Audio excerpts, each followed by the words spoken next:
श्री स्वामी समर्थ आयुष्यामध्ये एकदा तरी गाणगापूरमध्ये संगमावर तिथं गुरुचरित्र पारायण करायला पाहिजे, तसा योग आलेला आहे. उद्या सकाळी छत्रपती संभाजीनगर मधून मी गाणगापूरमध्ये इथे जाणार आहे बसने.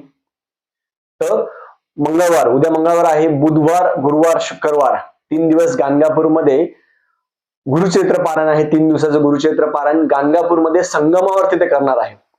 कोणी बाकीचे येणार असेल अवश्य तिथे भेटावं. आणि गाणगापूरमध्ये संगमावर पारायण करायला आपलं खूप पुण्य लागतं, म्हणून संगमावर पारायण करायला पाहिजे. आणि खूप जण म्हणतात तिथं राहायची सोय, खायची सोय, काळजी करायची नाही. महाराज सगळी काळजी करत असतात, म्हणून सगळा भार महाराजांवर टाकायचा आणि महाराजांना म्हणायचं की आम्हाला आयुष्यात एकदा तरी गाणगापूरमध्ये संगमावर तिथं पारायण करायला आम्हाला यावं. तुमची इच्छा असेल तर प्रत्येकाने यावं आणि तिथं आयुष्यात तरी गुरुचरित्र पारायण करावं. आपलं मन शांत होऊन जाईल, मनामध्ये एक प्रकारचं समाधान अवश्य भेटेल.